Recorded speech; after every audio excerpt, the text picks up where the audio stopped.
Hello everyone, మీరు చూస్తుంది Suman TV. నేను మీ కీర్తి. నాతో పాటు ఉన్నారు ఎక్సెల్ ఇమిగ్రేషన్ సర్వీసెస్ నుండి సీనియర్ అడ్వైజర్ జహాంగీర్ గారు. హాయ్ జహాంగీర్ గారు. Hi madam. How you doing yeah అండి? Fine. How are you? So I'm great. In general గా చూసుకుంటే పిల్లలకి చాలా క్రేజ్ ఇప్పుడు ఫారెన్ లో జాబ్ చేయాలి, ఫారెన్ లో చదువుకోవాలని. సో ఎక్సెల్ ఫారెన్ లో జాబ్స్ కి హెల్ప్ చేస్తూ ఉంటుంది. Yes. ఏ కంట్రీస్ లో హెల్ప్ చేస్తుందండి? ఎక్సెల్ సర్వీస్ వచ్చేసి ప్రజెంట్ మనం చేసేది ఇమిగ్రేషన్ అండి. ఇమిగ్రేషన్ వచ్చేసి ఎవరైతే ప్రొఫెషనల్స్ ఉంటారు కదా, వర్కింగ్ ప్రొఫెషనల్స్, వాళ్ళు వెళ్ళి అక్కడ సెటిల్ కావచ్చు. కెనడా పిఆర్ అయినా కానివ్వండి, పిఆర్ అంటే permanent residency visa. Australia PR కానివ్వండి, అది కూడా పర్మనెంట్ రెసిడెన్సీ వీసా. అక్కడ కూడా వెళ్ళి సెటిల్ కావచ్చు. పిఆర్ మీన్స్ అక్కడ చదువుకోవచ్చు, జాబ్ చేసుకోవచ్చు, బిజినెస్ చేసుకోవచ్చు అండి. ఓకే, దాంతోపాటు UK skill work visa, Germany job seeker visa అండి. ఇంకా కావాలంటే ఇందాక మీరు చదువుకునే గురించి కూడా అడిగారు. ఎవరైతే స్టూడెంట్స్ హైయర్ స్టడీస్కి వెళ్ళాలి అనుకుంటున్నారో వాళ్ళు స్టూడెంట్ వీసా పైన కూడా వెళ్ళొచ్చు. ఆల్మోస్ట్ అవి అన్ని కంట్రీస్కి చేస్తాం. ఎవరైనా విజిట్ పైన వెళ్ళే వాళ్ళు ఉన్నా కానీ విజిట్ వీసా పైన వెళ్ళొచ్చు. టూరిస్ట్ వీసా పైన వెళ్ళే వాళ్ళు ఉన్నా కానీ టూరిస్ట్ వీసాకి వెళ్ళొచ్చు. ప్రజెంట్ ఇమిగ్రేషన్ సర్వీసెస్ అంటే ఎక్కువ మంది క్లయింట్స్ చూస్తున్నారు ఏంటి అంటే అక్కడ వెళ్ళి సెటిల్ కావాలని. ఎవరికైనా అదే ఉంది చాలా మందికి. ఓకే, ఎందుకంటే ఆ కంట్రీస్ కూడా చాలా మంది ఇన్విటేషన్స్ అనేది ఇస్తున్నాయి అనమాట. అక్కడ వెళ్ళి వచ్చి సెటిల్ కావడానికి. ఎవరైతే పిఆర్ హోల్డర్ ఉన్నారో వాళ్ళకి జాబ్ అపార్చునిటీస్ ఛాన్సెస్ అనేది ఎక్కువ ఉన్నాయి ఆ కంట్రీస్ లో. ప్రజెంట్ నడుస్తున్న కంట్రీ వచ్చేసి మనకి ఆస్ట్రేలియా ఇంకా కెనడా అండి. ఓకే, సో ఆస్ట్రేలియా ఇంకా కెనడాని అప్రోచ్ అవ్వాలంటే ఎలిజిబిలిటీ ఏమి ఉండాలండి? ఎలిజిబిలిటీ వచ్చేసి కెనడాకి అండి. ఫస్ట్ చాలా మంది అప్లై చేస్తున్నారు ఈ మధ్య కెనడాకి చాలా మంది. ఓకే, దానికి ఎలిజిబిలిటీ వచ్చేసి age, qualification, work experience and IELTS so minimum age ఎంత ఉండాలి? ఏజ్ వచ్చేసి మనకి 45 వరకు అప్లై చేయొచ్చు. Okay. ఒకవేళ హస్బెండ్ ఏజ్ ఎక్కువ ఉన్నా కానీ వైఫ్ త్రూ కూడా వెళ్ళొచ్చు అండి. ఓకే, అండ్ దాంతో పాటు మనకు వచ్చేసి degree, any degree. Okay, degree ఉన్నాక 2 years ఎక్స్పీరియన్స్ ఉంటే సరిపోతుంది. ఏ ఫీల్డ్ అయినా పర్లేదు. ఈవెన్ మీరు సూపర్వైజర్ లెవెల్ నుంచి మేనేజర్, అసిస్టెంట్ మేనేజర్, సిఇఓ ఎవరైనా అప్లై చేసుకోవచ్చు. Okay, even other like doctors కానివ్వండి, లాయర్స్ కానివ్వండి, చాలా డిమాండ్ చేస్తుంది హెల్త్ కేర్. హెచ్ఆర్ డిపార్ట్మెంట్ కానివ్వండి, సేల్స్ అండ్ మార్కెటింగ్ కానివ్వండి, బ్యాంకింగ్ ఫీల్డ్ కానివ్వండి, ఐటీ, నాన్ ఐటీ అని లేకుండా ఎవరైనా అప్లై చేసుకోవచ్చు. ఓకే, అండ్ ఐఎల్స్ అంటే బేసిక్ ఇంగ్లీష్. ఇప్పుడు మనం వేరే కంట్రీకి వెళ్ళి వర్క్ చేయాలంటే నార్మల్ ఇంగ్లీష్ అయితే కొంచెం రావాలి కదా. తెలుగులో, హిందీలో అయితే మనం మాట్లాడలేదు, బట్ ఇంగ్లీష్ లాంగ్వేజ్ కూడా ఉండాలి. దాని తగ్గ ఐఎల్స్ ట్రైనింగ్ కూడా ఎక్సెల్ ప్రొవైడ్. చాలా మందికి టెన్షన్ అక్కడే ఉంటుందండి, ఐఎల్స్ లో స్కోర్ చేస్తామా చేయమా అని చెప్పి. డిగ్రీలు ఎన్నున్నా కూడా కొంతమంది వొకాబులరీ ప్రాబ్లం ఉండొచ్చు, ఎస్పెషల్లీ ఇండియాలో ఉన్న వాళ్ళకి. సో వాళ్ళని మీరు ఎలా గైడ్ త్రూ చేస్తారు? ఇప్పుడు వచ్చేసి ఎడ్యుకేషన్ కి వేరేలా ఉంటుందంటే ఐఎల్స్ అనేది, పిఆర్ కి వేరేలా ఉంటుంది. ఓకే, ఎడ్యుకేషన్ కి వచ్చేసి మనకి అకాడమిక్ ఉంటుంది. మనం పిఆర్కి రాసేది జనరల్ ఐఎల్స్ అండి. జనరల్ అంటే అది ఈజీగా అందరికి వచ్చేస్తుంది. అంటే చాలా మంది రూమర్స్ ఏంది అంటే మా ఫ్రెండ్కి రాలేదు, మా కొలీగ్కి ట్రై చేశాడు, ఆల్మోస్ట్ 4 years నుంచి వస్తలేదు అంటే అది టోటల్లీ సర్టిఫికెట్స్ అన్నిటి క్రెడెన్షియల్స్ మీద డిపెండ్ అయి ఉంటది. లేదు, క్లయింట్ ప్రొఫైల్ అండి. ఇప్పుడు మీ రూల్స్ అండ్ రెస్పాన్సిబిలిటీస్ వేరేలా ఉంటాయి, నా రూల్స్ అండ్ రెస్పాన్సిబిలిటీస్ వేరేలా ఉంటుంది, మీ ఏజ్ వేరేలా ఉంటుంది, నా ఏజ్. దాన్ని బట్టి పాయింట్స్ క్యాలిక్యులేట్ చేస్తారు. దాన్ని బట్టి మనకు వాళ్ళు ఎస్టిమేట్ చేసి మనకు ఒక రిపోర్ట్ లో పాయింట్స్ ఇస్తారు, ఇన్ని తెచ్చుకోవాలి అని. దానికి ఫస్ట్ మనం ప్రొఫైల్ ఎవాల్యుయేషన్ చేస్తాం, ఎలిజిబిలిటీ అనేది చెక్ చేస్తాం అనమాట. తన ఏజ్కి, తన క్వాలిఫికేషన్కి, వర్క్ ఎక్స్పీరియన్స్కి ఎన్ని పాయింట్స్ వస్తున్నాయి. ఓకే, దాన్ని బట్టి వాళ్ళ జాబ్ ఆక్యుపేషన్ ఏంటి, అక్కడ వాళ్ళకి ఎంత ఐఎల్స్ రావాలి, దాన్ని బట్టి మనం ట్రైనింగ్ ఎలా ఇవ్వాలి. ఐఎల్స్ ట్రైనింగ్ అనేది ఐఎల్స్ నుంచి ఫ్రీ ట్రైనింగ్ ఉంటుందండి, ప్రొవైడ్ చేస్తారు. ప్రొఫెషనల్ ట్రైనర్స్ ఉంటారు, వాళ్ళు గైడ్ చేస్తారు. ఇంకోటి కెనడాకి వచ్చేసి మనం ఐఎల్స్ కాకుండా పీటీ కోర్ కూడా ఇప్పుడు రాసుకోవచ్చు. చాలా మంది క్లయింట్స్ అది ఈజీగా అని చెప్తున్నారు మనకి. ఓకే, అండ్ ఇంకోటి ఐఎల్స్ తక్కువ వచ్చినా కానీ వాళ్ళకి ఛాన్సెస్ ఉంటాయండి దీంట్లో. ఎందుకు అంటే ప్రోగ్రామ్స్ ఉంటాయి పిఆర్ లో కూడా. ఎక్స్ప్రెస్ ఎంట్రీలో ప్రోగ్రామ్స్ అనేది ఉంటాయి. ఎఫ్ఎస్డబ్ల్యూ, పిఎన్పి, ఏఈపి అని ప్రోగ్రామ్స్ ఉంటాయి. ఈ ప్రోగ్రామ్స్ లో వాళ్ళు వెళ్ళొచ్చు. ఒక్కొక్క ప్రోగ్రామ్ కి ఒక్కొక్క రిక్వైర్మెంట్ ఉంటుంది. ఒక్కొక్క స్టేట్ ఒక్కొక్క రిక్వైర్మెంట్ అనేది ఉంటుంది. కొంతమందికి 6 వస్తుంది, కొంతమందికి 7 వస్తుంది, డిపెండ్స్. దాన్ని బట్టి మినిమం ఎంత రావాలండి? మినిమం ఐఎల్స్ అనేది మనకి ఈచ్ మాడ్యూల్ లో 6 ఉండాలి. ఓకే, అండ్ నెక్స్ట్ వచ్చేసి మనకి దాని దగ్గర ట్రైనింగ్ కూడా మేమే ఇస్తామండి. ఎక్సెల్ సర్వీసెస్ నుంచి వాళ్ళకి ప్రొవైడ్ చేస్తారు. ఓకే, సో ఇందాక మీరు చెప్పారు చాలా ఆపర్చునిటీస్ కెనడాలో అన్ని జానర్స్ కి సంబంధించి అవైలబుల్ లో ఉన్నాయని. బట్ ప్రెసెంట్ అక్కడ ఇష్యూ నడుస్తుందని నేను విన్నాను. అవునండి, చాలా మంది ఇది కూడా అడుగుతున్నారు. రీసెంట్ గా వచ్చిన ఒక ఇష్యూ గురించి, ఇది ఖలిస్తాన్. ఓకే, ఖలిస్తాన్ అనేది ఒక ఇష్యూ ఉంది. దాని వల్ల ఏంది అంటే చాలా మంది రూమర్స్ ఏమొచ్చిందంటే మన టీవీ ఛానల్స్ లో కానివ్వండి బయట చూసి వీసాస్ రావడం లేదు అని అనుకుంటున్నారు. ఓకే, దాని వల్ల ఆలోచించి టైం వేస్ట్ చేసుకుంటున్నారు.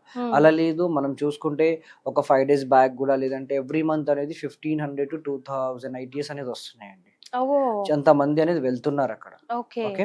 అండ్ రీసెంట్ గా చూసుకుంటే ఇప్పుడు వన్ ఆఫ్ మై క్లయింట్ కూడా రీసెంట్ గా 5 days బ్యాక్ కూడా తనకు కూడా వీసా వచ్చింది, ఐటీ అనేది వచ్చిందండి. ఓకే, చాలా మందికి వస్తున్నాయి. జస్ట్ అది ఒక కమ్యూనిటీకి సంబంధించిన ఇష్యూ, అందరి ఇష్యూ కాదు. ఇప్పుడు ఎగ్జాంపుల్ గా తీసుకుంటే మనకి ఇప్పుడు హైడ్రా చూసుకుంటే కొంతమందికి సంబంధించిన వరకు అది ఇష్యూ అనేది. కెనడాలో కూడా ఒక కమ్యూనిటీకి సంబంధించిన ఇష్యూ, అది ఓవరాల్ మొత్తం కెనడా మొత్తం ఎఫెక్ట్ పడదు. అది మనకి పిఆర్ కి దానికి సంబంధం లేదండి. ఓకే, పిఆర్ అనేది వాళ్ళు వీసాస్ ఇస్తున్నారు, మనోళ్ళు ఏం ఆపలేదు, ఆ కంట్రీ గవర్నమెంట్ కూడా ఏం ఆపలేదు. వీసాస్ వస్తున్నాయి, నంబర్ ఆఫ్ ఐటీఎస్ కూడా వాళ్ళు ఇస్తున్నారు మనకు. ఓకే, జస్ట్ వాళ్ళకి కావాల్సింది ఏంటంటే ఒక పిఆర్ హోల్డర్. బట్ ఆ ఇష్యూ జరుగుతుందని ఆలోచించి టైం వేస్ట్ అయితే చేసుకోవద్దని చెప్తాను నేను. సో జహాంగీర్ గారు, మన వీడియో చేస్తున్న డిగ్రీ పిల్లలు ఇప్పుడు ఎవరైనా చూస్తే మన వీడియో, వాళ్ళు నేను కూడా ఎలిజిబులా, నేను కూడా ట్రై చేయొచ్చా అని ఆలోచించే వాళ్ళకి మీరు ఏం చెప్తారు, ఏం సజెషన్స్ ఇస్తారు? ఒకటి, ప్రజెంట్ డిగ్రీ చేసి ఒక 2 years ఎక్స్పీరియన్స్ ఉందనుకోండి, ఏ ఫీల్డ్ అయినా పర్లేదు.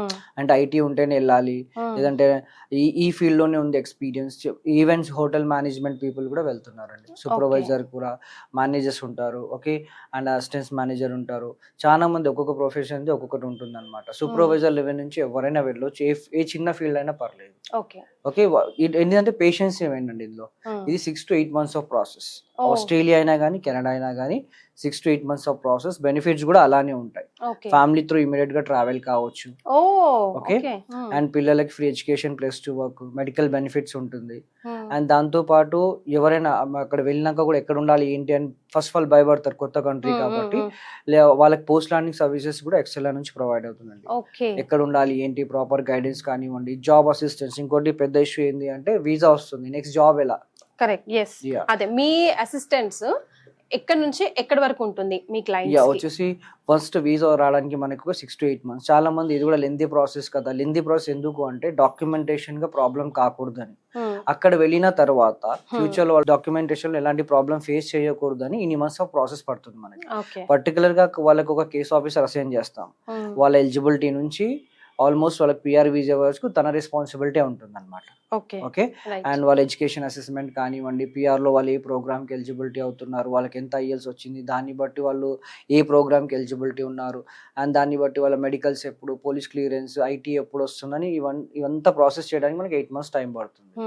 ఆ 8 months లో కొంతమందికి 6 months లో కూడా వీసా వచ్చింది ఉంది, కొంతమంది 8 months లో కూడా వీసా వచ్చింది. డిపెండ్స్ అపాన్ ద ప్రొఫైల్, వాళ్ళు ఎలా డాక్యుమెంట్స్ సబ్మిట్ చేస్తారో దాన్ని బట్టి అనేది వీసా మనకి వస్తుంది. Okay, and next once visa వచ్చిన తర్వాత కూడా వాళ్ళు వెళ్ళడానికి ఒక టైం ఉంటుంది అనమాట. ఆ టైంలో మేము రెజ్యూమ్ మార్కెటింగ్ చేస్తాం. ఆ రెజ్యూమ్ మార్కెటింగ్ అనేది మేము టైఅప్ అయిన కంపెనీస్ కానివ్వండి, జాబ్ పోర్టల్స్ కానివ్వండి, ఆస్ట్రేలియాలో కానివ్వండి, కెనడాలో కానివ్వండి, అక్కడ వాళ్ళకి రెజ్యూమ్ మార్కెటింగ్ అనేది చేస్తాము. ఆ రెజ్యూమ్ మార్కెటింగ్ చేసినప్పుడు వాళ్ళకి కాల్స్ అనేది వస్తాయి, ఇంటర్వ్యూ కాల్స్ అనేది. వాళ్ళు అప్పుడు ఇంటర్వ్యూస్ చూసుకొని కూడా ఇక్కడ నుంచి వెళ్ళొచ్చు అండి. వన్స్ పిఆర్ కంప్లీట్ గా, ముందు పిఆర్ వీసా రావాలి, తర్వాత జాబ్ అసిస్టెంట్. ఎందుకంటే బ్లైండ్లీగా ఇప్పుడు ఏంటంటే మనం రెజ్యూమ్ మార్కెటింగ్ చేసాం అనుకోండి, వీసా ఉండదు. వీసా ఉండకపోతే ఏ ఎంప్లాయర్ కూడా మనకి రీచ్ కాదు కదా జాబ్ ఇవ్వడానికి. సో జాబ్ ప్రాసెసింగ్ తర్వాత అంటే అక్కడికి వెళ్ళాక కూడా పాపం వాళ్ళకి రెసిడెన్స్ కొంత అది డిపెండ్స్ అపాన్. కొంతమంది డైరెక్ట్ వెళ్ళి కూడా చూసుకుంటారు, లేదు మేము జాబ్ అసిస్టెన్స్ ఇవ్వమంటే జాబ్ అసిస్టెన్స్ కూడా ప్రొవైడ్ చేస్తాం. కెనడాలో జాబ్స్ గురించి ఎలాంటి ప్రాబ్లం లేదండి, జాబ్స్ ఉన్నాయి, కానీ వాళ్ళకి కావాల్సింది ఏంటంటే పిఆర్ హోల్డర్. ఓకే, ఇది చాలా మంది ఆలోచించేది ఏంటి అంటే వీసాస్ వస్తలేవు, లేదంటే లెంతీ ప్రాసెస్, ఐఎల్స్ రాదు, ఇది మెయిన్ ఇష్యూస్. కానీ ఆ ఇష్యూస్ అసలు లేవు. తెలుగు మీడియం స్టూడెంట్స్ వెళ్తున్నారండి, వాళ్ళు ఐఎల్స్ క్లియర్ చేసి వెళ్తున్నారు. చాలా మంది ఐటీ, నాన్ ఐటీ జాబ్స్ చూసుకొని వెళ్ళే వాళ్ళు ఉన్నారు పిఆర్ వీసా వచ్చిన తర్వాత. ఓకే, ఇంకా ఇష్యూస్ అంటున్నారా, ఇష్యూస్ గురించి ఆలోచించక్కర్లేదండి. వీసాస్ వస్తున్నాయి, కావాలంటే మీ గూగుల్ ఎక్కడ సెర్చ్ చేసినా కానీ వీసాస్ చాలా మందికి వస్తున్నాయి అవి. సో మీరు అక్కడ ఇక్కడ కాకుండా ఆ టైం ని అండ్ మీరు ఆ అమౌంట్ ని ఒక పర్ఫెక్ట్ సర్వీస్ ఓరియంటెడ్ కంపెనీ మీద, ఎక్సెల్ లాంటి కంపెనీ మీద పెడితే ఇంకా మీరు ఇంకా అటు ఇటుగా చూడకుండా మీరు అనుకున్న డెస్టినేషన్ కి రీచ్ అయ్యే వరకు ఎక్సెల్ తోడుగా ఉంటుంది అని చెప్తున్నారు. కంపల్సరీ. ఎందుకు అంటే మేడం, వాళ్ళకి వచ్చేసి త్రూ అవుట్ పిఆర్ వచ్చే వరకు మా రెస్పాన్సిబిలిటీ ఉంటుంది కాబట్టి వాళ్ళకి ఎలిజిబిలిటీ దగ్గర నుంచి క్లయింట్ ఏదో ఒక ప్రొఫైల్ అనుకోని మన దగ్గరకు వస్తాడు. ఓకే, బట్ క్లయింట్ కి 100% అనేది గైడెన్స్ అనేది ఇవ్వాలి. ఓకే, ఎందుకంటే తను అనుకునే కంట్రీ ఒకటి, తన ప్రొఫైల్ అనేది ఒక కంట్రీకి మ్యాచ్ అవుతుంది. వాళ్ళకి వాళ్ళ రూల్స్ అండ్ రెస్పాన్సిబిలిటీస్ ని బట్టి, వాళ్ళ బ్యాక్గ్రౌండ్ ఆఫ్ ఎడ్యుకేషన్ ని బట్టి మనం గైడ్ చేయాలి. బ్లైండ్లీగా వాళ్ళు ఏదో కంట్రీ అన్నారు చెప్పి అదే కంట్రీకి మనం ప్రాసెస్ చేయలేము, ఎందుకంటే ఎండ్ ఆఫ్ ది డే వాళ్ళ కెరియర్ కి సంబంధించిన విషయం. ఓకే, అండ్ వాళ్ళకి జాబ్స్ ఎక్కడి నుంచి అయితే వస్తున్నాయి, లేదంటే జాబ్స్ ఎక్కడ నుంచి ఈజీగా వస్తాయి, వాళ్ళకి వీసా ఎక్కడి నుంచి వీసా వస్తుంది, ఆ కంట్రీకే ప్రాసెస్ చేయాల్సి వస్తుంది. అందుకే ఫస్ట్ ఎలిజిబిలిటీ చూసుకొని అండ్ తర్వాత ఎలిజిబిలిటీ రిపోర్ట్ వాళ్ళకి ఎక్స్ప్లెయిన్ చేసి తర్వాత మనం ఈ ప్రాసెస్ చేస్తాం. ఎన్ని ఇయర్స్ నుంచి ఉందండి Excel? Excel almost 16 to 17 years అండి. వావ్. So Okay. ఇప్పటి వరకు ఎంత మంది ఆల్మోస్ట్ ఎవ్రీ ఇయర్ 2 వెళ్ళండి. to 300 పిఆర్ పైన వెళ్తారు, Oh. స్టూడెంట్స్ పైన, స్టూడెంట్ వీసాస్ పైన వెళ్తారు ఆల్మోస్ట్. ఎందుకంటే మాకు రిఫరెన్స్ ఉన్న క్లయింట్స్ కూడా వీళ్ళకి ప్రొవైడ్ చేస్తాం అనమాట. ఓకే. అంటే అక్కడ వెళ్ళినాక ఎలాంటి ఇబ్బంది కాకూడదు అని. అండ్ ఇంకోటి వచ్చేసి ఆస్ట్రేలియా కూడా సేమ్ ప్రాసెస్ అండి. ఆస్ట్రేలియా కూడా చాలా మంది వెళ్తారు. ఆస్ట్రేలియా పిఆర్ అది కూడా 8 months ఆఫ్ ప్రాసెస్. అది కూడా 5 years ఆఫ్ వీసా వస్తుంది. 3 years తర్వాత సిటిజన్షిప్ అప్లై చేయొచ్చు, సేమ్ కెనడా లాగానే అది కూడా. ఓకే, దాన్ని కూడా ఎలిజిబిలిటీ చూస్తాము. ఎలిజిబిలిటీ చూసినాక వాళ్ళు ఏ ప్రోగ్రామ్లో ఎలిజిబిలిటీ ఉంటున్నారు ఇవన్నీ చూసిన తర్వాత దానికి ప్రాసెస్ చేస్తాము. ఎవరైతే టూరిస్ట్ వీసా, విజిట్ వీసా పైన వెళ్ళే వాళ్ళు ఉంటారో వాళ్ళు కూడా వెళ్ళొచ్చు అండి. రైట్. ఎవరైతే ఉంటారు కదా అక్కడ పిఆర్ హోల్డరో లేకపోతే స్టూడెంట్ పైన ఎవరైతే ఆల్రెడీ ఉంటారో వాళ్ళని కలవడానికి వెళ్ళాలి అనుకున్నా కానీ వెళ్ళొచ్చు. ఓకే. ఇక విజిట్ వీసా వేసుకొని లేదా టూరిస్ట్ వీసా వేసుకొని దానిపైన వెళ్ళొచ్చు అండి. Right. So thank you so much అండి. సో మీరు విన్నారు కదా, ఇంకా ఏమైనా డౌట్స్ ఉంటే మీకు సంబంధించి కింద స్క్రోల్ అవుతున్న నంబర్కి కాల్ చేసి కంప్లీట్గా డీటెయిల్స్ని తెలుసుకోవచ్చు. Thank you so much.